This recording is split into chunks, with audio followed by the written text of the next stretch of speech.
Here we go, aka Patters. Let's do the intro. We gotta do the intro. Another known as Peter Anthony DeLuca. Say it with me. I'm the judge here, judge, jury, and executioner. We're smack middle in the workday.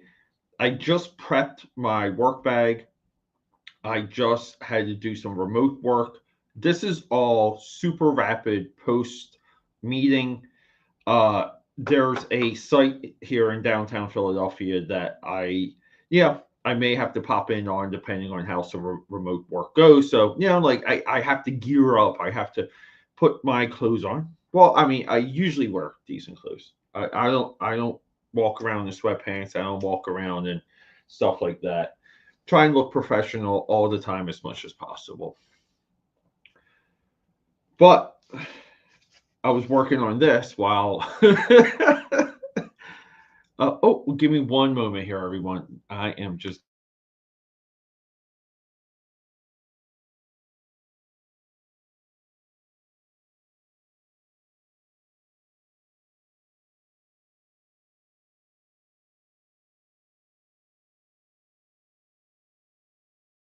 Sorry about that, everyone. Had a quick phone call. That's just the way it is sometimes at the drawing table. So yeah, so while I was on this in this one meeting, I was doodling. I was finishing up Captain Courage here, created by I guess co-created by Marcus Killigrew. I love that last name. So hopefully, before I get deployed, and this is like a courtesy pop in. This is where me being in Philadelphia is a detriment to my team because if I was in Philly, there would be multiple points of failure all the time. But I like popping in. I like seeing people. I like talking to some of the people we work and collaborate with. And also, while I was on that call, I was chipping away at Pencils Out. And this is the the dude's name escaping my mind, but I know it's Belmont Press, right? Available right now on Indiegogo. He's doing fan art, like a nice fan art contest. I'm just drawing the character because I don't do fan art. I just don't. Uh, right. I'm too busy for fan art, but I can draw, so I draw. All right, AKA Patters, let's just get cooking. And we just got our hand completely black there. Let me come back.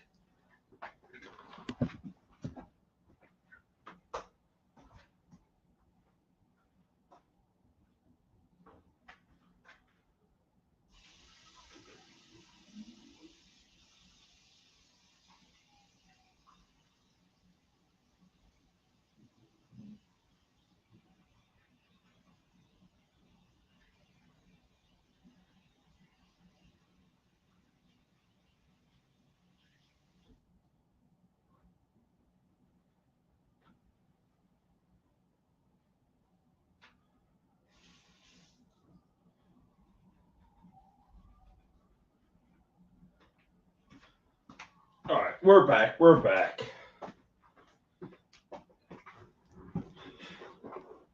Bingo, bango. Let's go.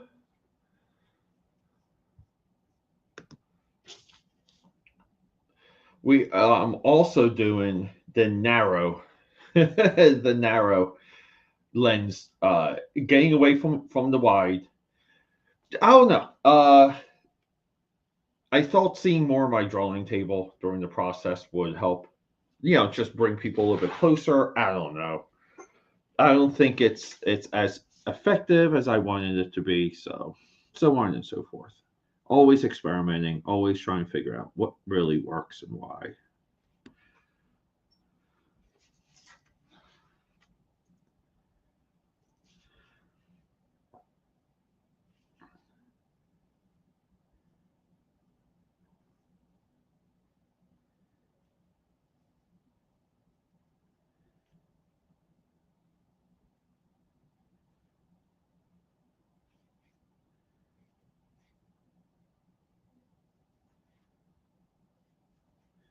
Now, some of this gun too, I kind of redrew,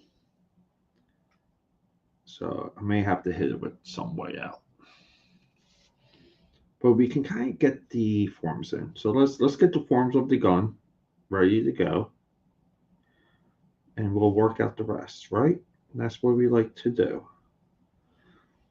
It's like you engineer and you reverse engineer when it comes to figuring things out.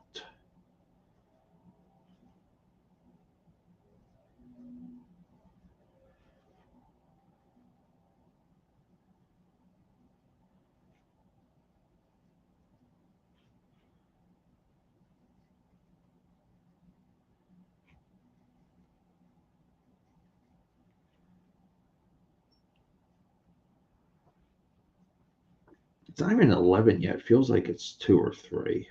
Isn't that crazy? Time just really, I mean, when you're productive, time just melts away. I love that feeling. So tonight we also have the Wednesday Hump Day show coming. I'll put that in my socials with a little bit of a preview of what I'll be working on. If you haven't guessed, it will be Pencils Down and Shining Knight that I started last week, and so frustrating. I wanted to get Shine. I feel like this stream right here should be Shining Knight, and I am so upset with myself that I did not uh, hit my own deadline. So always the worst feeling, aka Patters.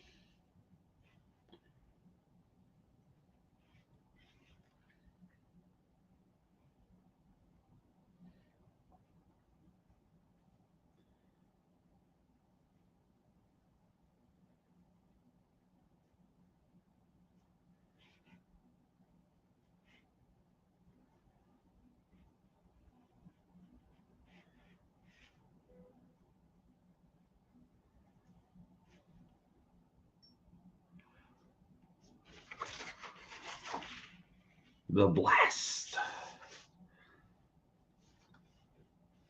I mean, the whole point too is just for this artwork alone.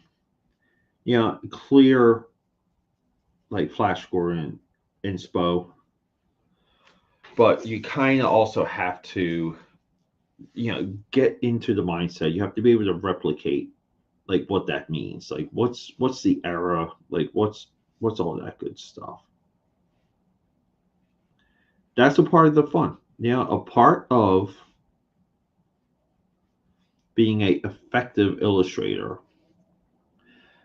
Dare I say, you have to roll in some elements of method acting.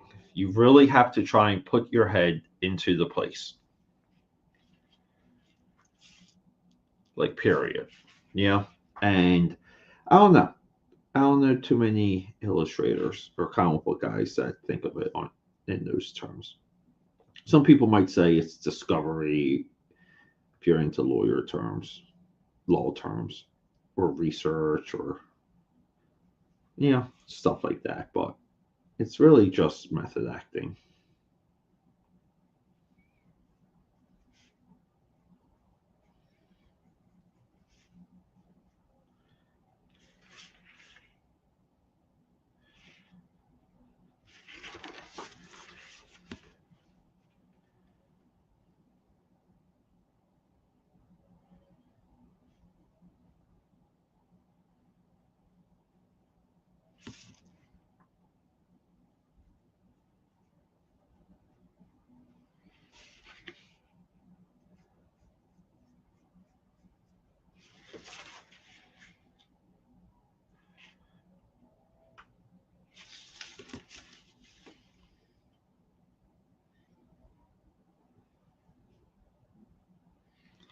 I will turn my phone. I gotta turn my volume up.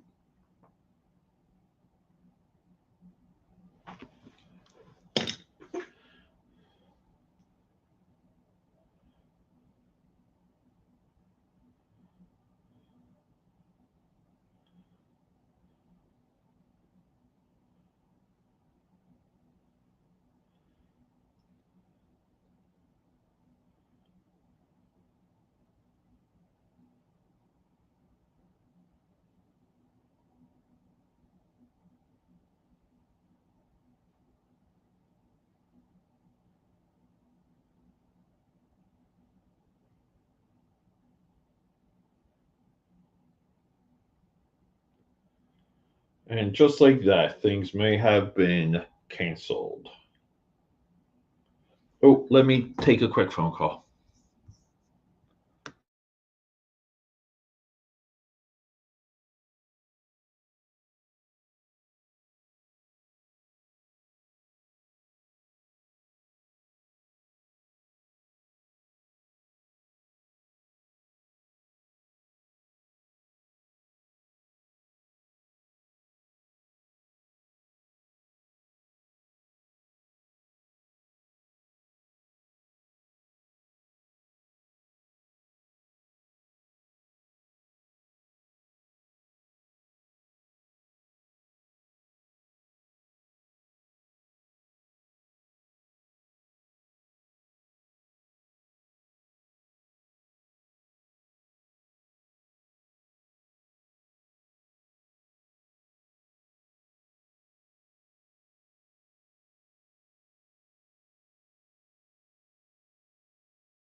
Oh my God, AKA Powders. I think I think we just handled a big issue. So, well, I mean, I always say things are if I gotta like pop in as like a courtesy and extend myself on that level, I always consider things like a big, it's like a big problem in my eyes, just because it's taken more of my time.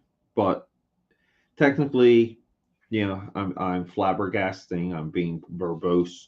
But if I say it was a big issue, but it was important, so we solved it. I think we're good. So let's hope, fingers crossed. And then I can focus on this right here. Now, some of the edging here, I don't think I penciled too well. I'm not giving myself the right solutions here. And essentially we have a rocket ship blasting off, and we have a futuristic city with with cool things happening. I mean, it's very like that's a little bit what I mean about putting yourself in the work, because you kind of have to, when you do that, you come up with cooler things and better things, like you kind of come up with stuff when you think like that.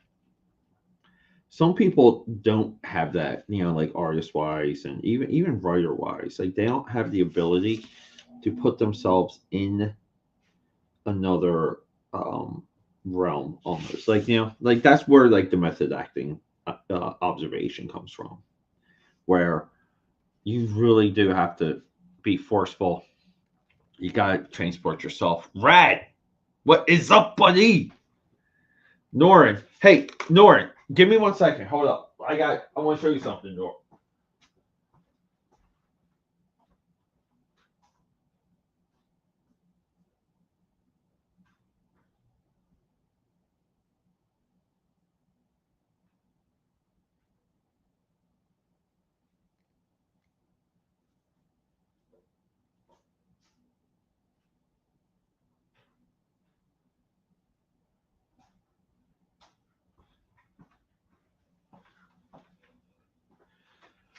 Let's talk.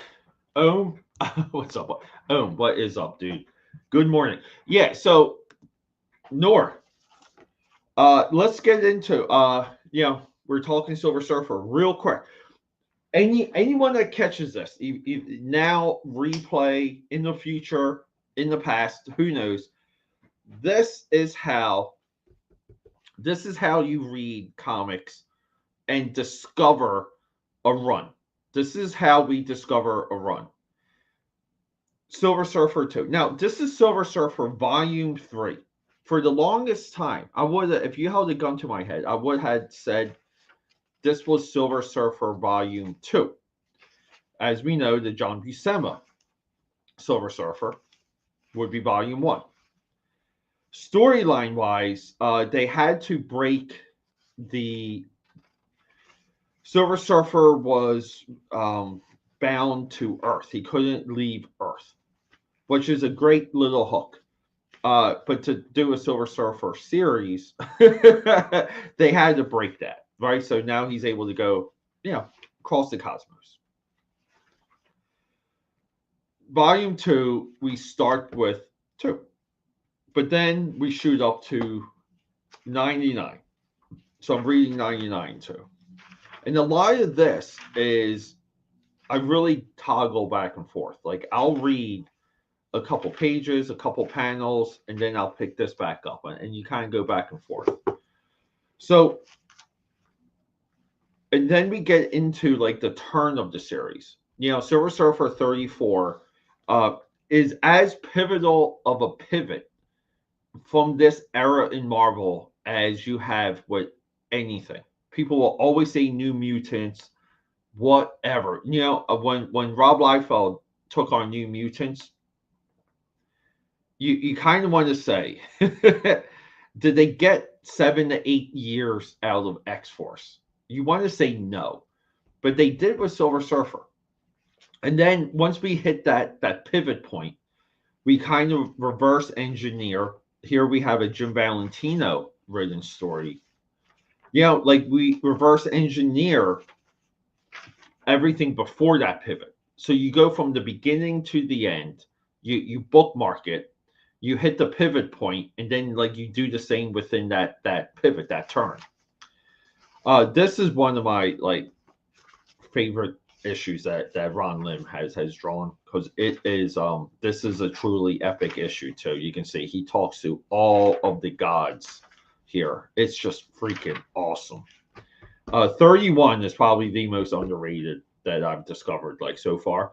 But Norrin, I know we we talk about uh, Silver Surfer a lot whenever you're on, and Ohm here too. I know Ohm's got the he just got the essential, which is fantastic.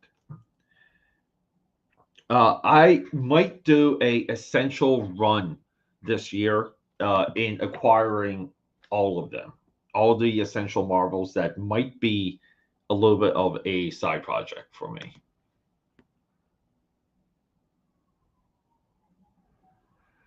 Yeah, I know, isn't it? But you know what?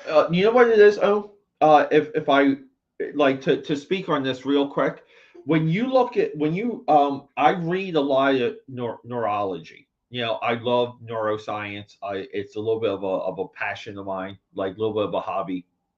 And I'm never, like if you put me in the room with a neuroscientist, I'll get shredded. But I like the broad concepts, and a lot of neurology, it dictates that we don't retain a lot of what we read. Right? We don't retain what we read. We retain very small percentile of what we read. Doctors and lawyers are trained to retain more, but like overall though, that's why they have big books in their offices, because they still have to reference stuff. I take that into consideration when I read comics. I want to retain. So a lot of times where my mind wanders to, like, when I feel like I have to understand something, that's where the back and forth comes from, where um, it helps me crystallize like the block. And a lot of times when you're reading issue to issue and panel to panel, I think it gets a little bit hazy. That I can back that up too, just from my experience with Top Cow Tuesday, for example, where uh, I don't think I went forward enough in reading Cyberforce. Yeah, I should have went to the end instead of, I was like reverse engineering issue 25 to issue 0. And like I can't speak of post 25 very well. Disadvantage. Like I don't think that lends itself to good commentary. So it's like stuff like that. Awesome. Yeah. It's Silver Silver Surfer is one of the best characters of all time. So cheers to Silver Surfer. Yeah, here we go. So just speaking of that, yeah. Rad, do you have the final issue?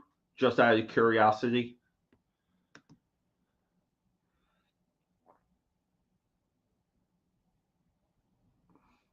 Yeah, it's and that's, and this is even challenging too.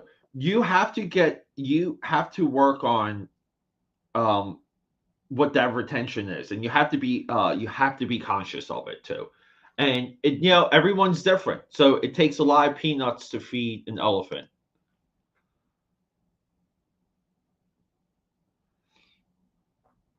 Yeah, and some of it too is like what I consider the cutoff. Like to go along with like how I always say the Marvel universe ended with Onslaught. And I'm comfortable kind of knowing all of those arcs very well. I'm talking from Amazing 15 to Onslaught Epilogue, smashing right into Heroes Reborn. And with Top Cow, like like I really didn't do that. And with Wildstorm, like I consider the end of Cyberforce issue 25. I just do. Uh, Devil's Reign, it doesn't have much legs after 25. I consider we might be. Here's the wild thing. Where is it? I don't have it. I'm back and forth on how I'm going to talk about today's Wildstorm Wednesday.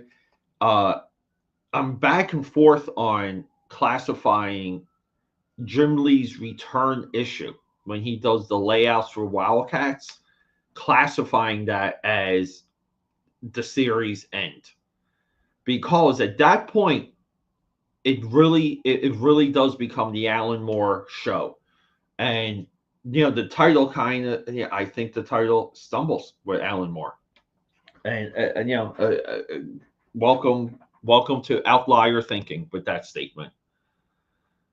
Yeah, I'm working on volume 1 of Surfer. Nice, very nice. Yeah, a lot of people forget that Surfer was not supposed to leave Earth. So they break canon relatively early once they realize that character could go monthly. And which is also the problem with spinning characters out of titles, because a lot of characters are created within the title to exist in that book only. Um, I don't know, like that's a good what if. I don't know if they ever did that for what if. Like, what if the Silver Surfer never left Earth?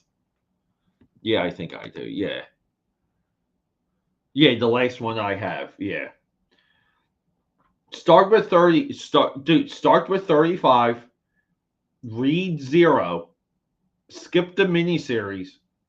Skip 10 soldiers, and then go to, let me see, 11, 12, 13, and 14. Uh, don't read the Killer Instinct stuff. Don't read any of the Wildcats crossover. Skip all of that.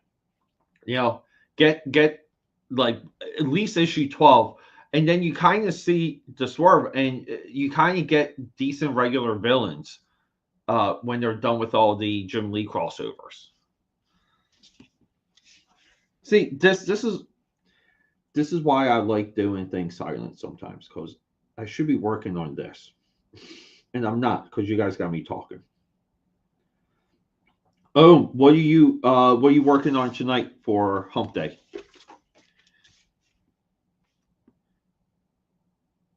And I know what's his name was talking to us in the group chat, but I'm ordering uh Melvin later today. I kind of wanted to put together a little bit of a potential um, reading stack for contemporaries, but I'm getting Melvin off of Amazon, and it's just so I can maybe help him out. But it kind of triggered the video.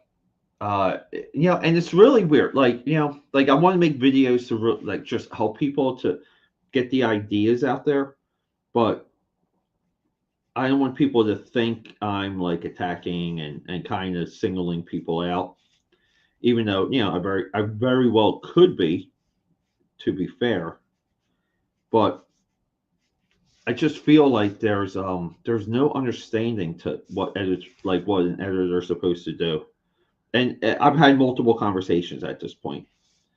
I don't understand how we can have like indie comics and really have no editors, like true editors.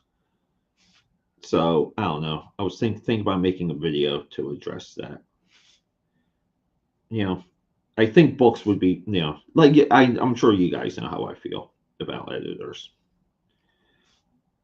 Editors is the lost art form of American comics, more so than what we lost with artwork going digital. And I say that as I'm working in traditional comic book methods.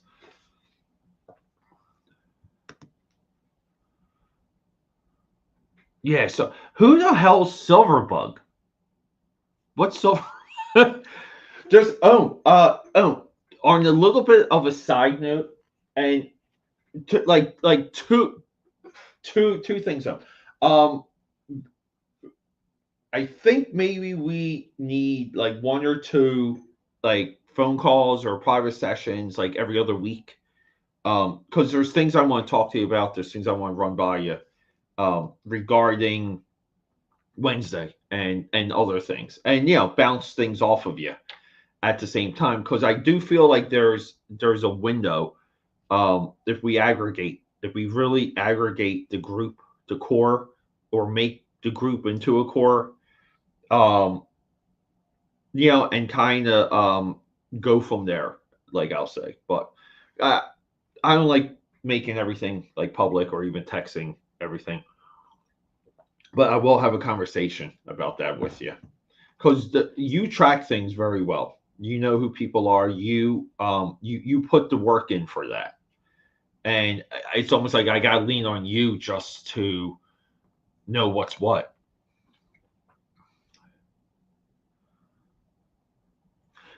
Dude, it's not only a hard subject, dude. It's an impossible subject, and I just a lot of times, dude, I'm just like blown back by when I talk to people uh about what do you have an editor? Yes. What does the editor do? Blah blah blah blah. Okay, that does not sound like an editor to me. And so it kind of comes it comes down to like a couple different ideas. Like, do you just want to make a book to get the book out to say you did a book? Great. Like you can say you did that, like move on, right? But then to kind of what I guess like where I get triggered is when people play like victim and they like pretend that the book is like maybe better than what it is and they're being gate kept and that stuff.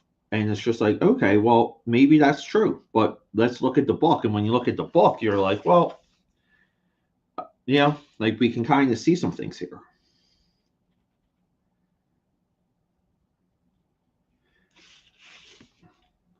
And I'm also like, I don't know if I'm talking differently, but I'm kind of in work mode now.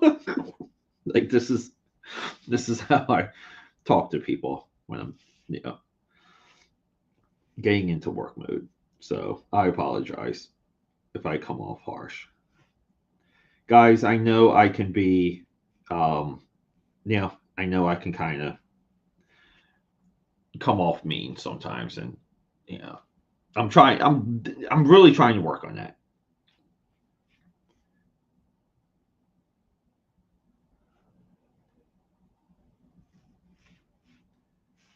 All right, guys. I mean, we have a little bit of the rocket. So the just so you guys know, just so I'm not like being cheap on the rendering of the spaceship. So this was the one from the comic, right?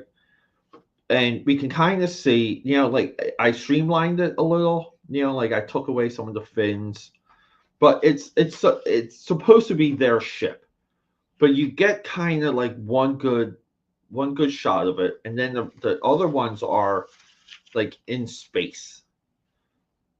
So some of the form gets a little bit hidden because it's like it's a black ship in silhouette in space, like this shot here. So I modified it a little. I made a little bit more like a dart, but kind of giving nods to the to what Marcus came up with.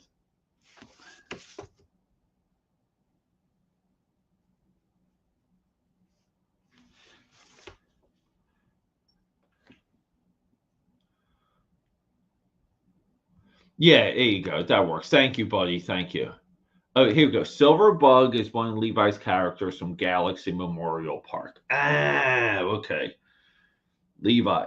I gotta do what's today? Depending, maybe Friday. If Levi sends me a link, maybe Friday. Maybe Friday. I can do Levi. Yeah, it's just I just like and yeah, it's just like let's talk, let's talk.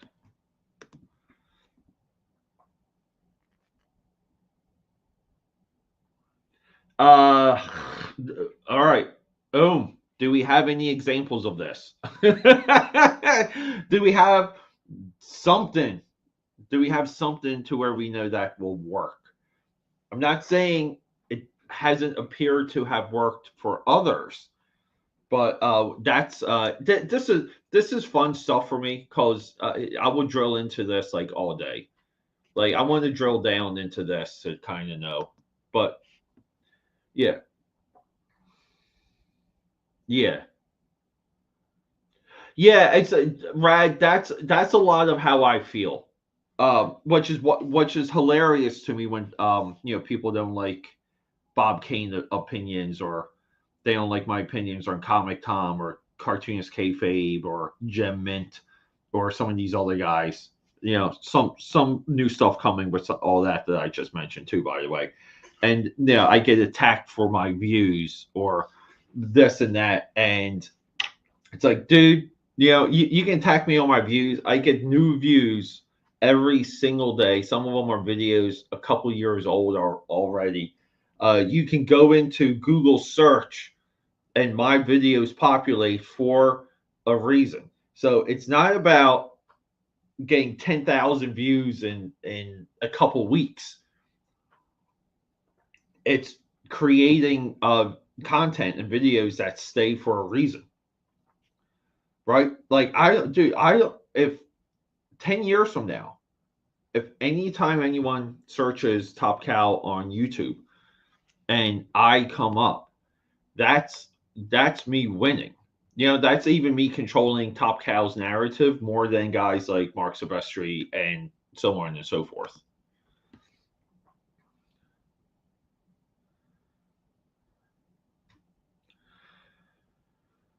Yeah, I mean, like, so here's the thing.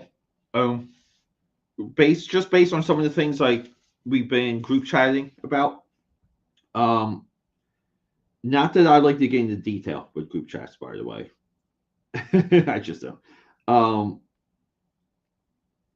like, what if there was like a anonymous feedback loop where you put the work up there, and it'll just be like, you know, user black like blank blank blank, like this is their comment, this is their comment, and it's just people able to be fully 100% honest, period.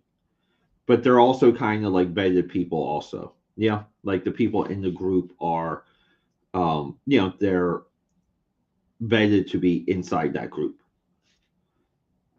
I think that would be valuable.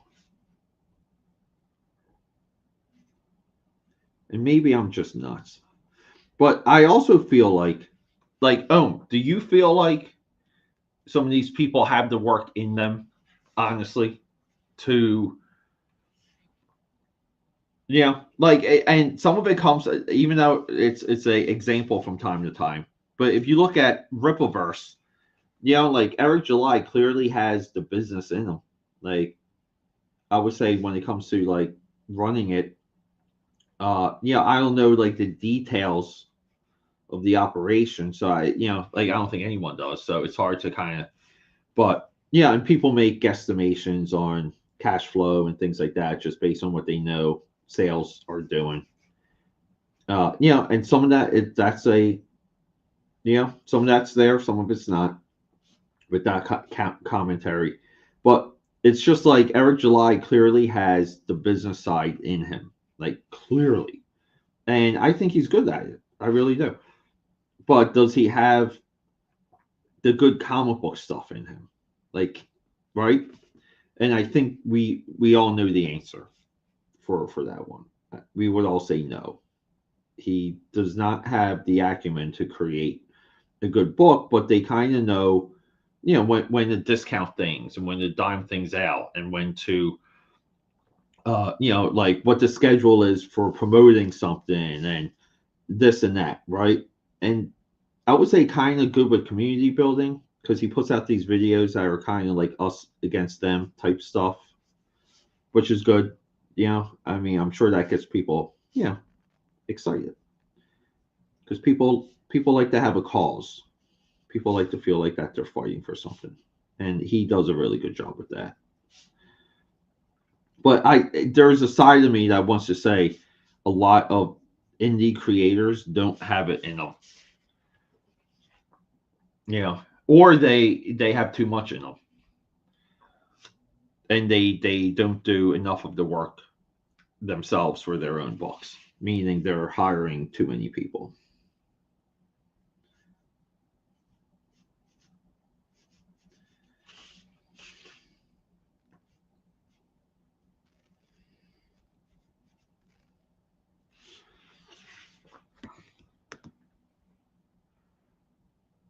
Oh no, fuck that, dude. Precept number one.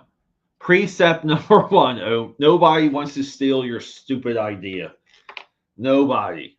Like, look what I'm working on. This is right. This is Flash Gordon here. This is Flash Gordon. But we call him Captain Courage. Nobody wants your dumb idea, dude. You realize you could read the synopsis of Watchmen, and you would just be like, "This is the dumbest thing I've ever heard.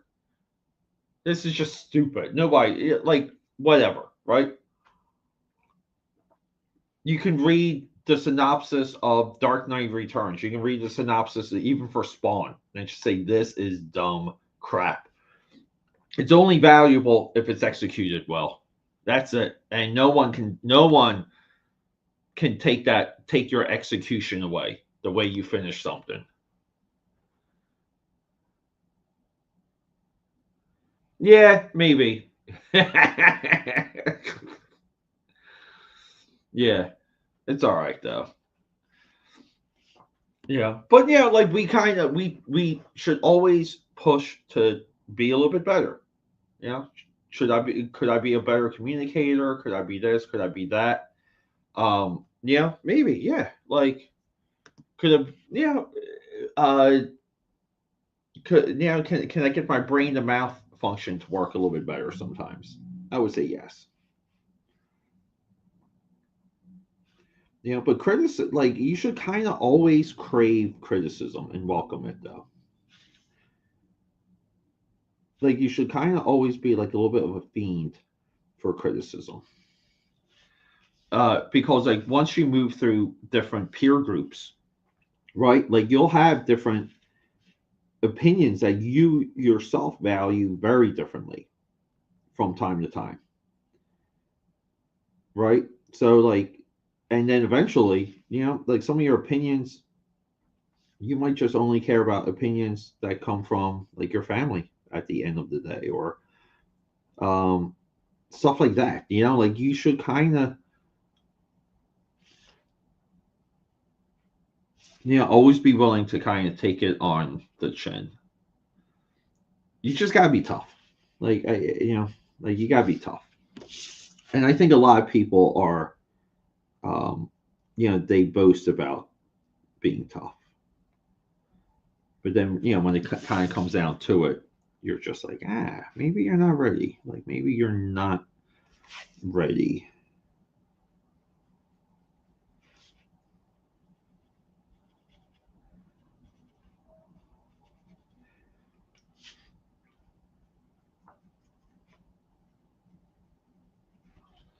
A little bit of dry brush here. I don't know why. I'm just adding baby extra details.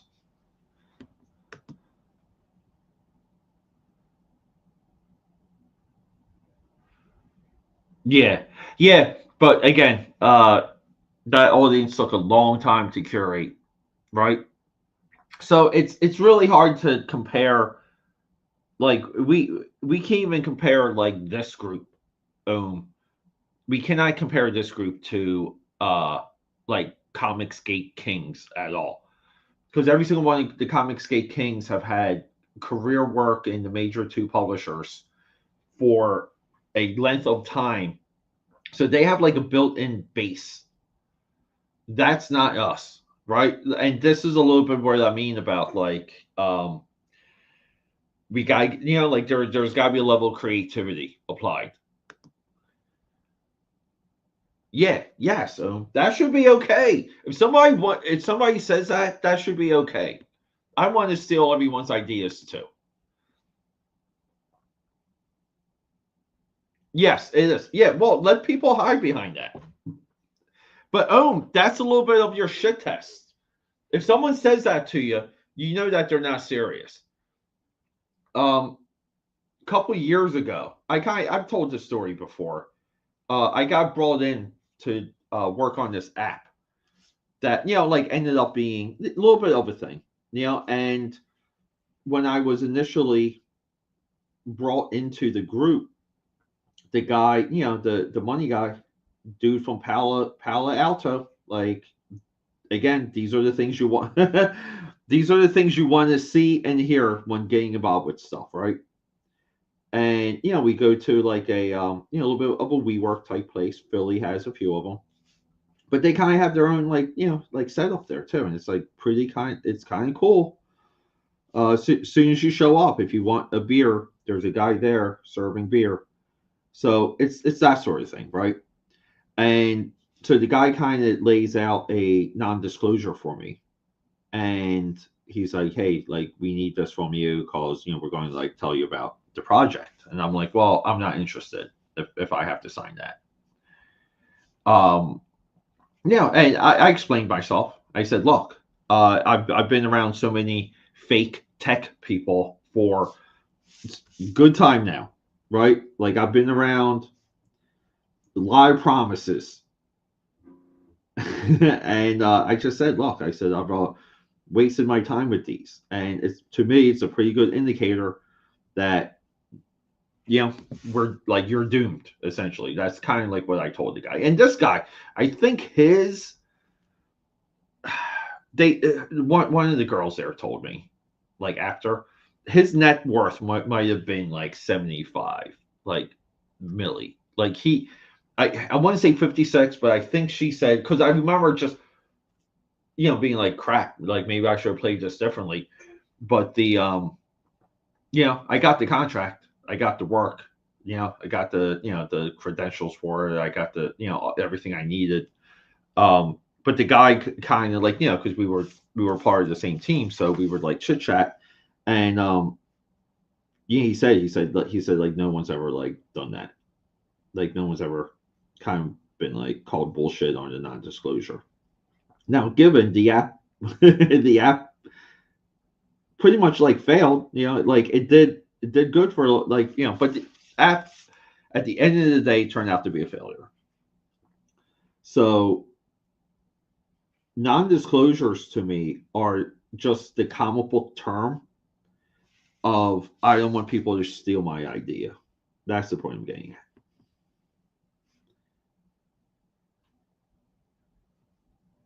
The hell with it, dude. Like, let's just do the. Why can't we just do the work and be good at it? If you read about, also, and I did cite it. I believe the book is called Imagine. I talk about this book a lot too. Imagine basically builds a case study of how non-disclosures like crippled, like the auto industry and stuff like that too. So, I feel non-disclosures are a little bit of an evil because they can stifle a industry. You know, so here we go. Words to live by, Peter A. DeLuca. Let's effing go.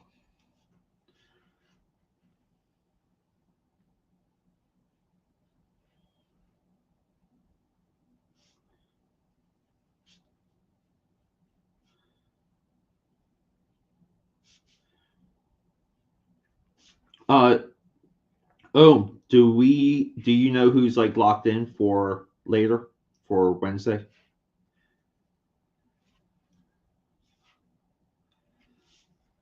Just curious. Well, this is I feel like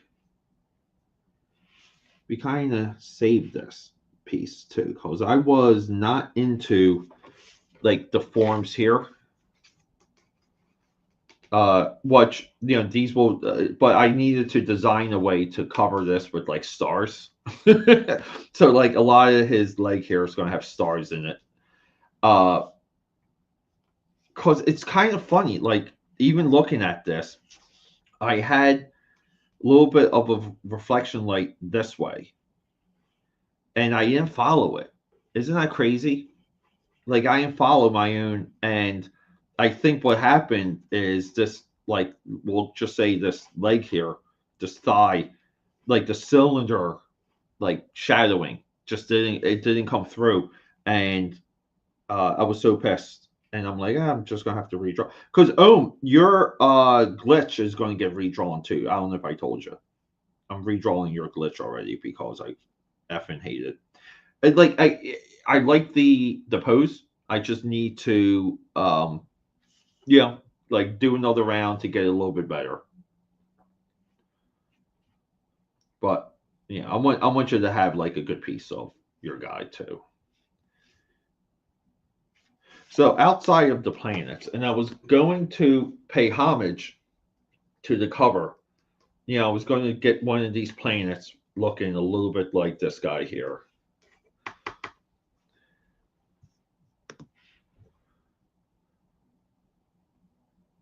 Yeah, I'm used to getting from my art graduate cases peer reviews. Always prepared to get yeah.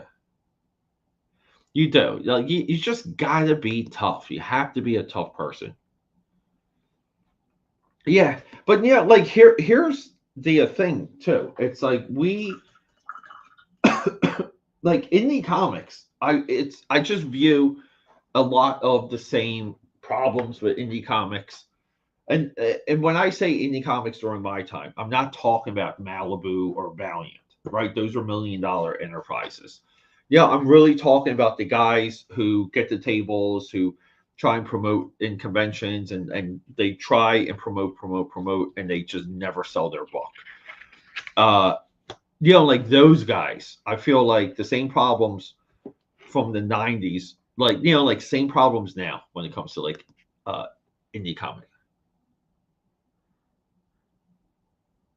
Yeah, see, yeah, joking, right? Look, I'll tell you though, it's different when um if you speak with someone and you sign a non-disclosure to interact with that person, not about a project. Yeah. Some individuals require a non-disclosure to interact with. Isn't that wild? That's the level we gotta get at.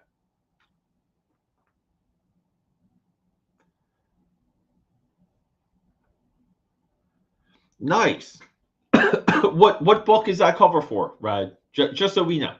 Uh, right. let me know. Let me know what book this is, so that a couple months from now, when if I meet the creator and I'm told about the book, I get to kind of have a revelation because I don't track all this too well. Rex and Levi are pretty mainstays. Dale has been consistent showing up, and Marcus may show up. Invited Shelby, yeah. Oh yeah, the James D. I would like to talk with James D. James D does a show. I know. I should get on his. Thank you for the Don invite though. I was not in a position to do that, but thank you for the invite. I forgot to respond on that. You're just reminding me. Yeah, nah, it's all right, dude. No worries. Yeah. Oh, cool. The doctor, doctor, right? Good song. Alice Cooper. What's up? Why are you guys here? What should we? Do we not have jobs? Do we not have day jobs? What are we doing, guys?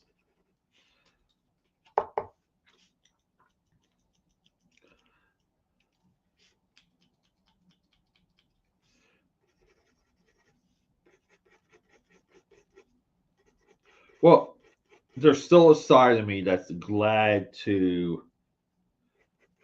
get this done though, and then I can move on to Shining Knight, which was of the three I did last week. Shining Knight was, I think, the more obvious one because I think the forms were there a little bit. Like I just think that one like set up for success, I'll say. So, and then we'll have like a sea of stars, just kind of like, like going through here, like a ribbon. So,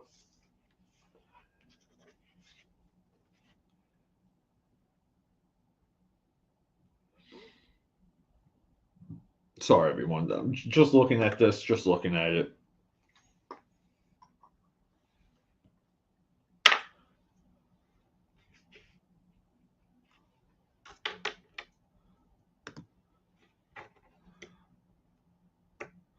That's right. Yeah, Rad, you told me that like 100 times, dude.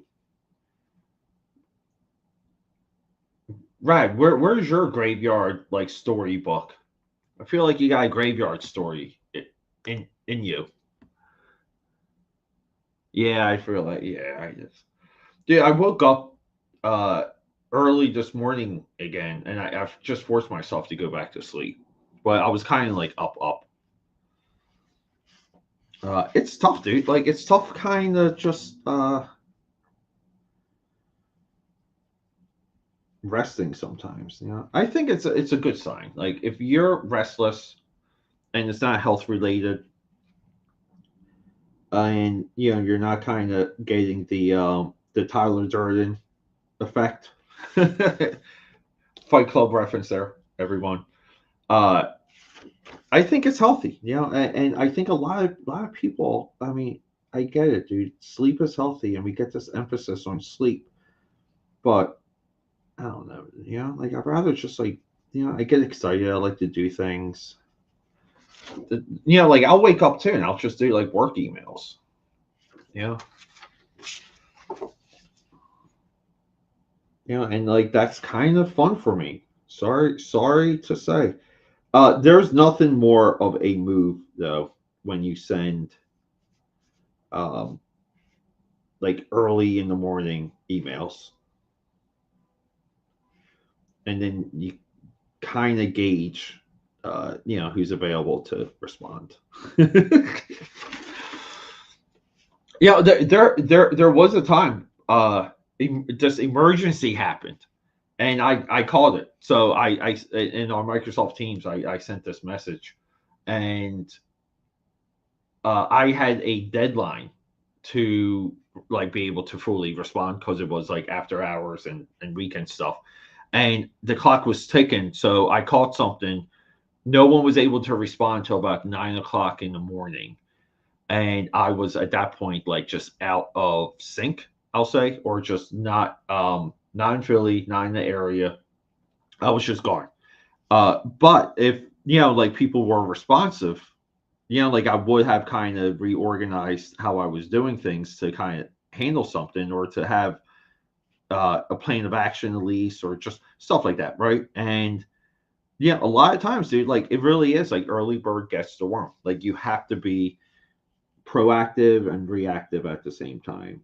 And sleep does not allow that. The other thing too is just getting good with responding on your phone when it goes off, even if you're sleeping.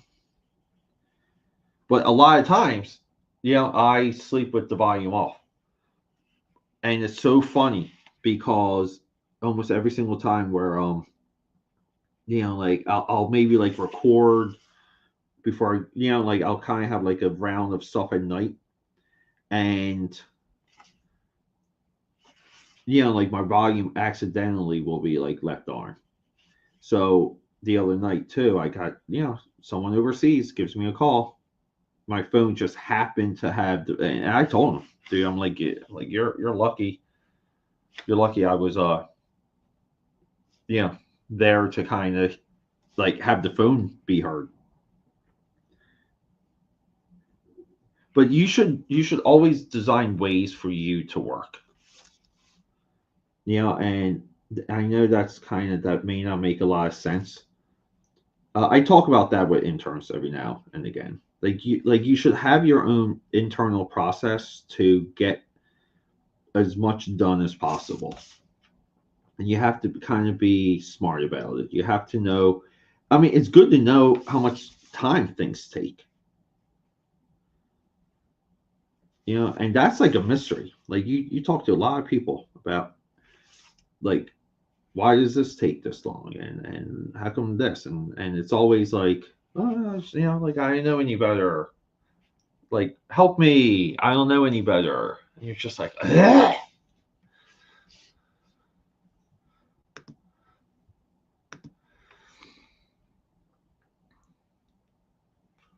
Oh, the lace on the neck, yes, the really cool stuff with that, dude, like just like the theories and the ideas, really cool stuff. Yeah, lost history is uh like that's a geek thing. The geeks like the lost history.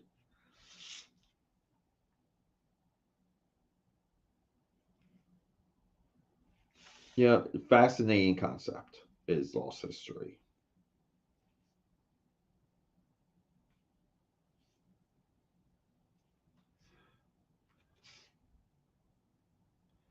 So all of these planets are shaded the same exact way, which now I hate.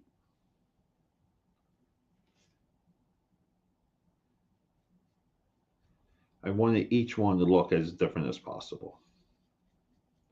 So I failed on that.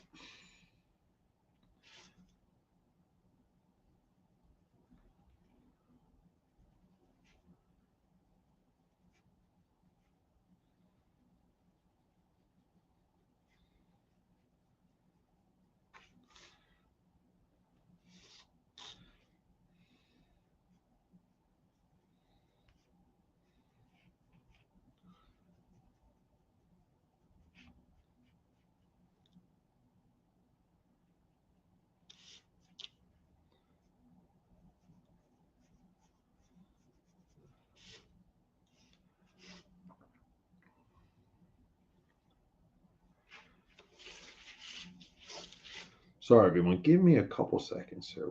I'm trying to.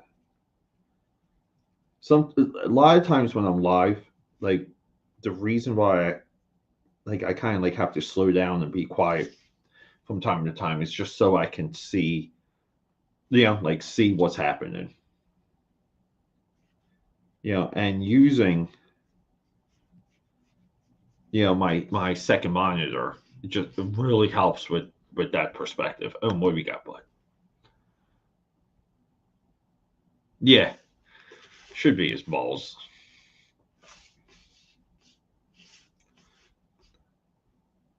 I mean, I think if this was a cover, like a true cover, I think people would kind of, you know, like get the message of what the series is all about. But I ain't designed for. I mean, some of this too. The layout for this is was an absolute struggle because I wanted this pose kind of, and I thought I was going to have like the kid like here, like like kind of maybe pointing like at the viewer, and then the girl, I wanted the girl like here, but like facing this way. So I wanted like each one to be facing in a separate direction, and I don't know, like the forms just didn't work for that. So boom, like you got to move on, you got to do something. So it became a solo cover.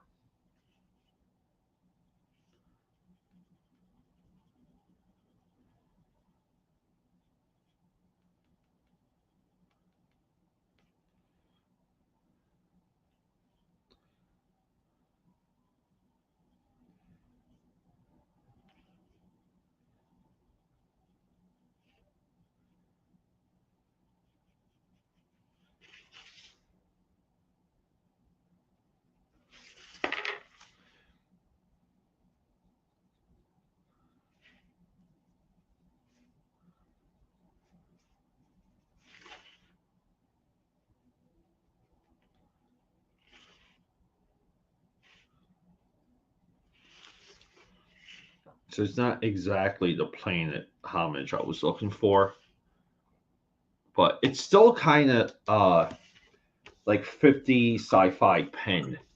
I know that may not make a lot of sense, but it's just a lot of the ways how they would pen things in the 50s. Just kind of building on. It's like they would build on contour curving and just like almost like pile it on. I don't know what some of the originals for that would look like. I would think that they were the ink would be like almost like you could rub your finger on it and get the impression.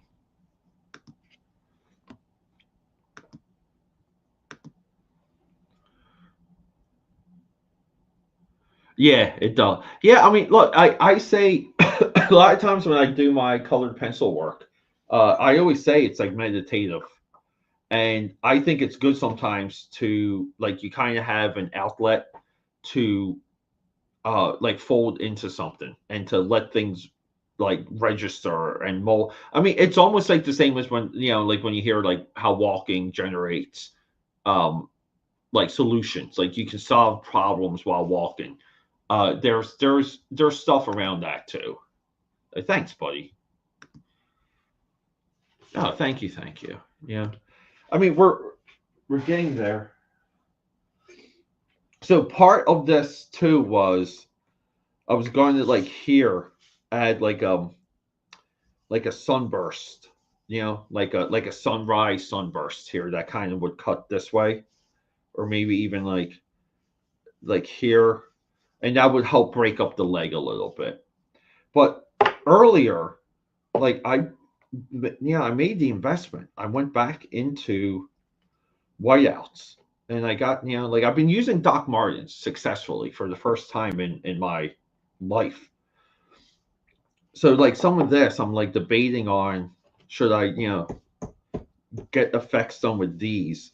I don't know, but I feel like I guess I should erase.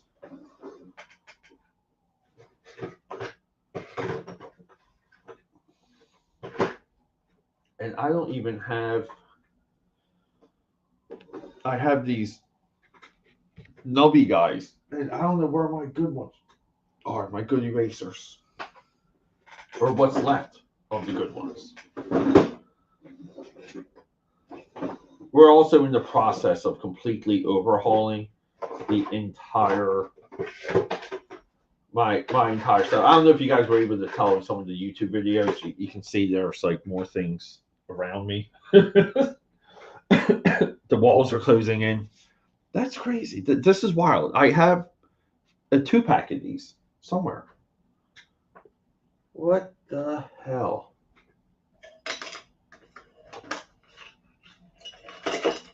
What the hell? This is.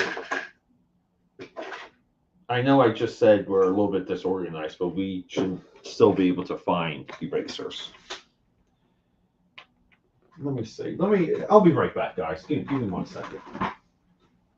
Actually, let me bring this.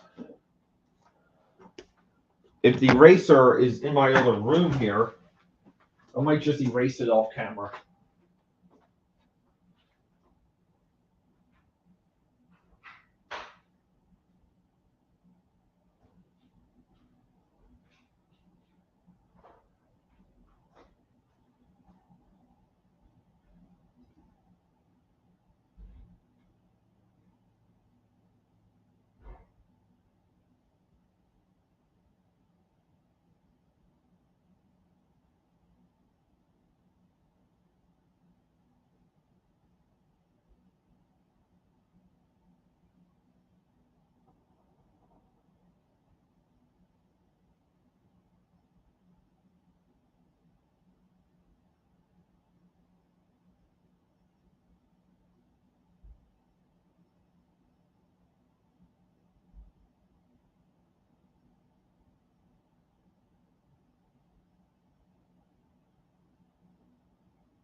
we are erased. I didn't find my 2-pack. I found this guy. So I keep these Faber-Castell, Castell. I keep those. So a lot of times when I do a video for my like kitchen counter kind of ish, like that's a little bit of a secondary work desk for me. And I'll have like my my computers and drawing. Like I'll just sit down there all day and do stuff if I don't have to leave here. But I keep these there just so I can erase if I get a phone call. Like like you kind of find time to erase. If that makes sense. To make your time a little bit more efficient. So we're clean here, and we can kind of already see a couple things. So this is what happens. You have to trust the process. If this getting reproduced and shrunken down and getting we'll just say layered in Photoshop, like the line work gets worked on and given, like right, like those are not critical. But what pops out though is like the black here, right here, the split, because I kind of had the spaceship split, like shadowed on one side right here and then like highlighted on the other side. Didn't come through 100%. So a lot of times it's like you erase and then you kind of have to go back and forth. But here I'm trusting the process. I'm trusting when this gets reproduced and colored, a lot of these things that are like sticking out to me will get handled. They'll just disappear almost.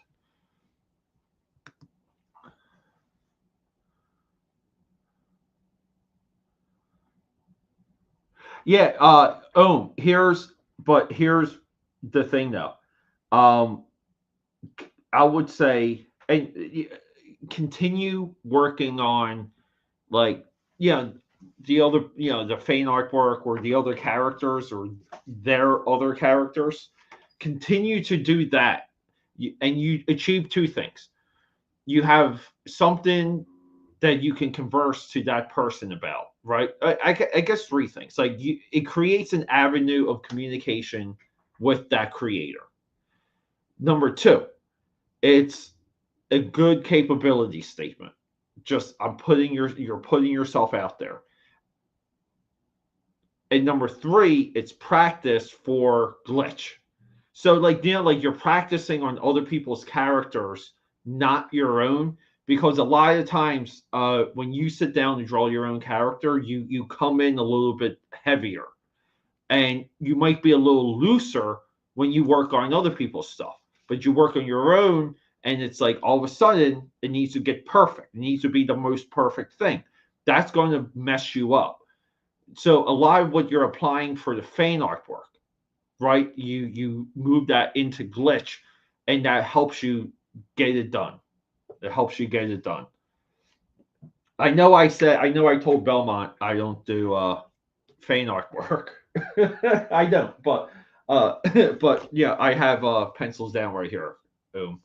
So like this though, like like this is for him. It's practice for me to illustrate another character, to like hit the marks of the character, right? Because that's not always easy. To identify the tags of the character, but then the attitude of getting this done so that when I work on like Uzi Susie, I'm thinking that same exact way. I'm not holding Uzi Susie to a different standard. I think there's something psychological that happens when you work on your own character. I don't know what I'm doing, guys. Sorry. Yeah, but I have I have a glitch story in mind. I have a glitch idea, and it's a pretty cool idea. I need like a connective tissue though, because I have the an idea of something I want to happen um for the book, like something but I need a we need like a cause and effect. We need to get a little bit of a story around it. but it's it should always, that's a little bit of like the comic book method, the comic book like creation method, which is you can take any character at any time, published anywhere, high or low, it doesn't matter, and you should be able to make sure people know that you drew that character or you wrote that character. Yeah, and that's a little bit of like the 90s style, where no matter what happened in the 90s, it had to be the most like drastic spin of a character or positioning, or the storyline had to be earth shattering. There was kind of like no, like all go and no quit to a lot of the 90s stuff, but in a way, you know, because people like to go to DC for some of that. Yeah, they'll just yell at DC for all kinds of stuff when it comes to the 90s. Um, you know, the pivotal moments for these characters, right, came out of the 90s. It's the 90s kind of one, I view.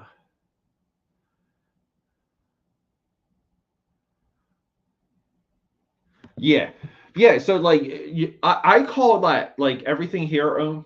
Like I call this unnerving yourself. You have to unnerve yourself. And I think when you're a little bit looser, right, better things come out. That's what she said.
And the stars will take another hour. But that's what you want. So I always go to. It's good to have a little bit of a battery, like a catalog of stuff in your head, right? Like you have to memorize. You have to memorize. It's good to have references like already in your mind. So when I work on stars, I really think about George Perez. I think George Perez did the best stars in comics. And I don't know if he had like a assistant or whatever, but there's early and late in his career, you know, he's the stars in my view are consistent and they're just always amazing. They always look like they were time consuming, which is one of the reasons why they were fun to stare at.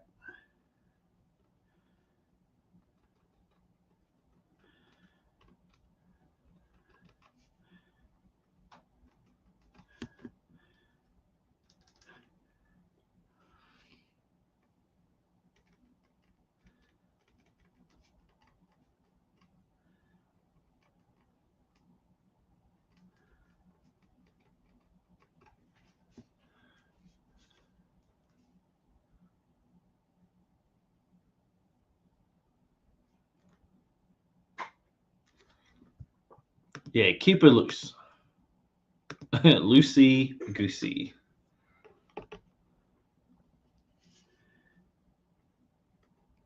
Hey, like, to touch on that though, like, I do believe, yeah, like, I don't know how much of sports you guys ever followed or cared about, but when the idea of a sports psychologist came prevalent, it was like a science. It was like pseudoscience. Like, no one believed it. They thought it was corny. If you were like an athlete that did that, you were made fun of, or people thought you were crazy. And a lot of times, like, the reason why we win or lose, it's like we're battling with ourselves, right? And you're kind of saying that too about the Buffalo Bills right now, to where with or without referee calls, I mean, those a holes had multiple chances to win that game, and they couldn't do it. Could have won that game a couple different ways. Uh, without miracle plays, by the way, like making a play.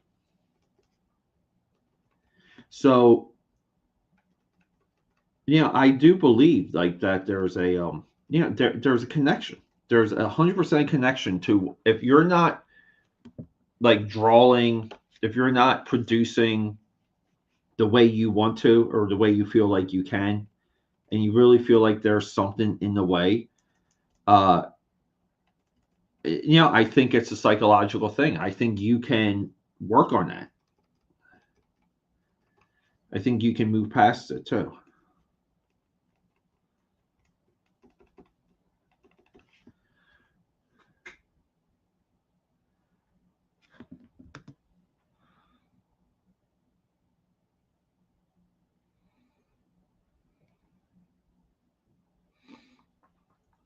Oh, quick question. I feel this is why I'd rather be on the phone sometimes. uh, who who's who can pull off a 24-hour comic? Uh, like it's the I've highlighted 24-hour comics on my channel. Like, I think if you just search like 24 hour, there should be like one indie one I found in a bookstore here in Philly, and I believe I did a Kevin Eastman one, and I may have done the Eric Larson one, which I feel is the greatest one of all time. And you guys know how much I hate giving Eric Larson any props or credit, but you gotta be fair. Um, yeah, I mean, like, if we could do it with a group of guys that will do it for 24 hours, right? I think some of that is like, for like, you got to wear your producer hat for that, and you have to say, hey, we need we need to be able to kind of like guarantee, like, we need to be able to see your work, so you need this type of setup. Uh, yeah, I think if it's with the right intent and design, it should be totally cool, because I'm not sure if anyone's done that. And I've been wanting to do a 24-hour comic. Uh, is that in February or is it October?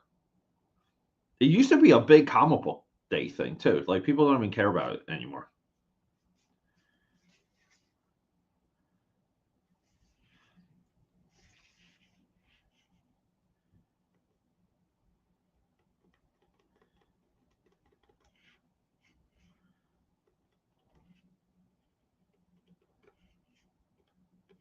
But yeah, I mean, if we got people that could do it, I think I would be in.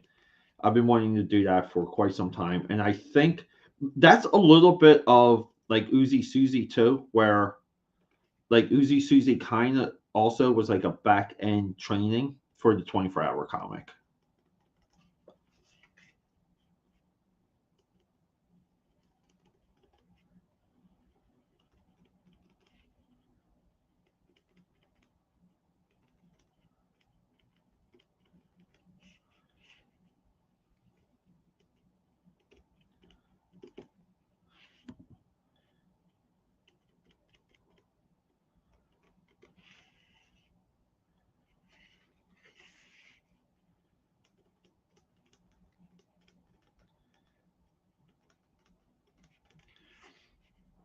I think it would be awesome if we did like a 24. I'm now that I'm thinking about it, where we did it for each other's. Like we all worked on the other person's character. Like no one worked on their own character. Kind of like Image X over month.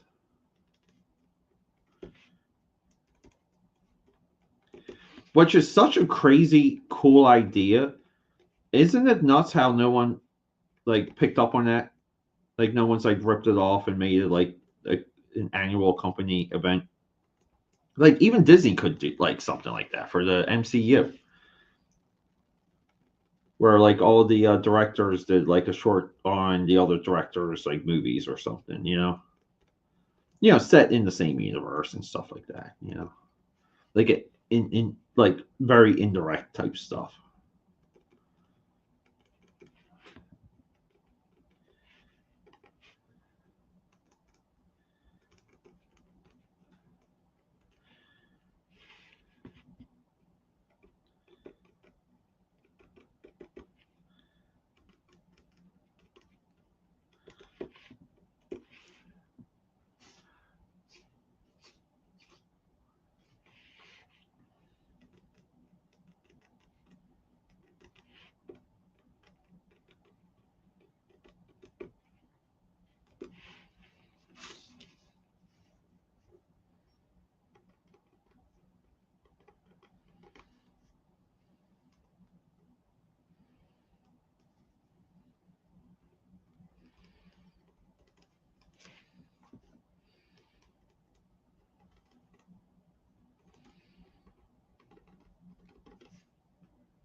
We're getting there. This is quite the.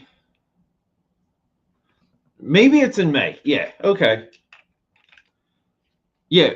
And lined up with. I think you're right. Yeah. Yeah. Lining them up. Yeah. I would like to. I would really like to do that. And I'm talking about pencils, inks, and lettering. I also thought about, if I drew everything, at a good enough size where I could scan it in, and then maybe, break it up to where it could be like in color too. Like I thought about this pretty hard. I think it's something we should do. I really do.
I hate this leg right here. I'm like so done with it.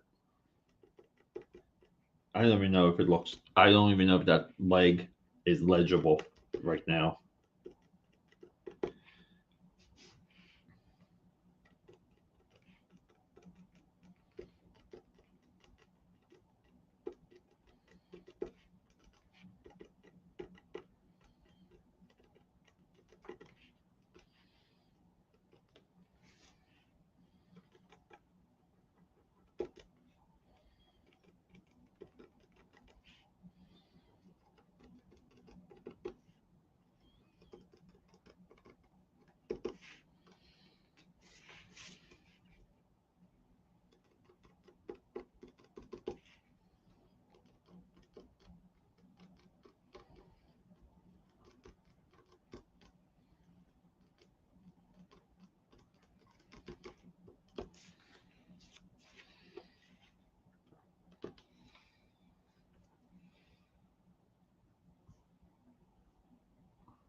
Yeah, 5 or 6 seems, seems a little bit much. Yeah, I view comic book, like I view a lot of comic book work as like quick work and almost like non-committal work, if that makes sense. Like if that, I'm just sorry, just trying to get some of my words. To where you should be able to just to like sit down, be a pro, boom, like do it, knock it out, and move on. And if you're kind of helping anyone, I think a lot of times too, like when it comes to help, I think that comes down to like who the publisher is, because publishers, like a lot of them do, a lot of these indie guys, like they don't know, they really are clueless on how to make the book better or what the book needs. And that's where you also have to push back and be like, well, like if you can't help yourself, like if you don't have a good enough um viewpoint of where your book is and what it needs, most likely they will resist all of your thoughts, all of your work. They will resist.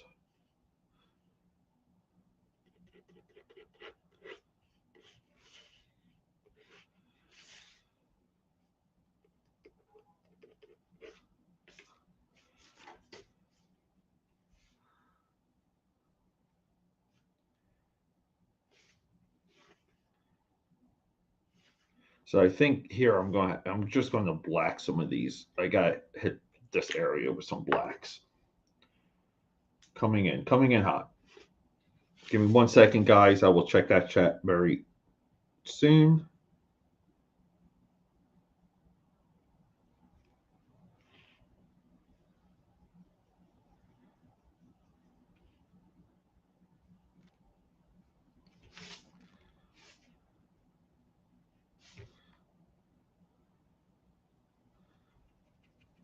That might be all I need, like right there. And then we'll just put like a couple speckles on the stars. Let's check out the chat. Yeah, 2 days out of the month. Yeah, maybe like something like that.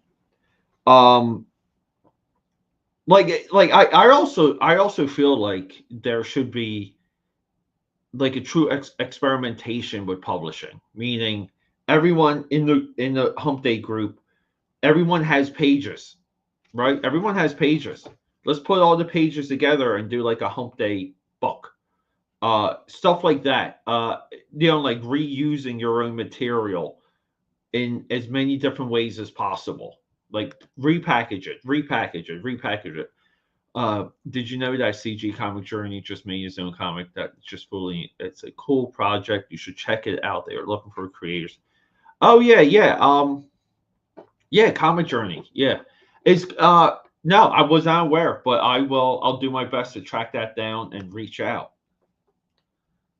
Oh, one story script for different artists doing their own interpretation. Oh, that's awesome. I like stuff like that. That sounds like fun. 6 guys, 4 pages each. would be 24 pages. Yeah, something like that. Yeah.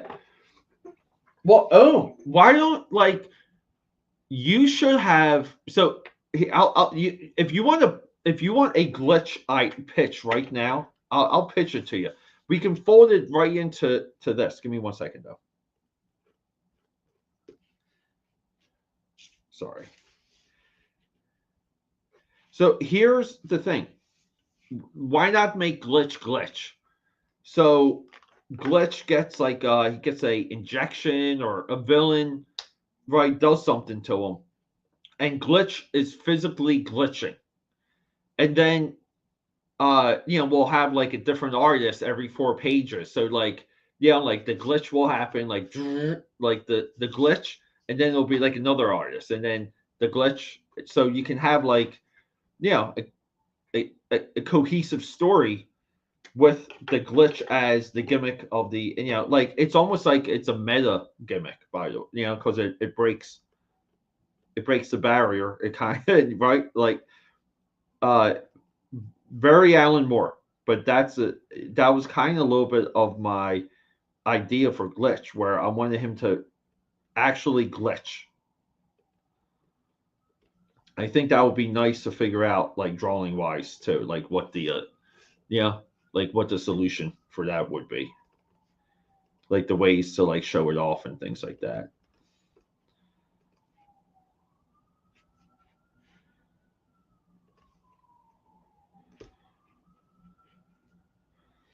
So we're like, I think we're kind of done. Yeah, I'm not. How about this? Let's get it done. Maybe we can crowdfund it. I don't know. I think crowdfunding is a little bit of a trap sometimes. Yeah, like it's just. But yeah, why not though? Like let's just kind of get it done first, because you don't know how well it's going to do with crowdfunding.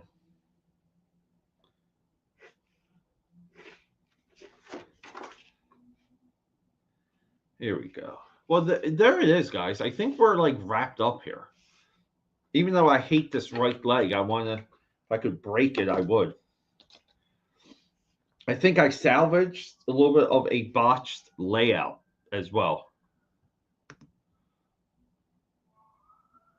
Correct. Yeah, exactly. So like the whole thing would be like, um I had the idea that he gets like injected. He gets injected with, and it wasn't like nanobites or any of that like silliness. It was like a like, let's just say like glitch exists in a, like, like it's almost like maybe like a bio weapon, or he has um like an adverse reaction to something. It could be like something simple, like glitch gets food poisoning. Like, and what we got here? Viewbot online. Oh, Viewbot, nice. Guys, I thought I was going to do this for about 20 minutes. I can't believe it's only 12.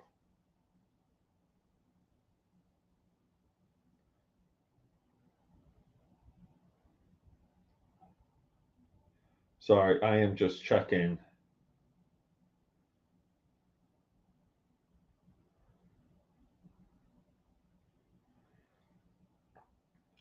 Cool. Guys, I gotta get going. What fun hanging out. You know, what fun hanging out. Rad, thanks for the tip. I will do my best. If you know anyone there, Rad, if you do want to forward my info and interest, I would also appreciate that. But I will, I'll try and contact that project today, and yeah, hopefully make something happen. I guess like this too, like is a signature. I envisioned this as like fantastic first issue. Like I never leave room to sign my stuff. I never do. All right, AKA Powders. I do have to go. I do have to go. Will do. Thank you so much, Rad. Thank you. I do appreciate that. Rad, you will get a thank you on one of those pages if I get that project. I will do a thank you for you. Publish thank you. All right, guys. You guys really do make it fun. Thank you.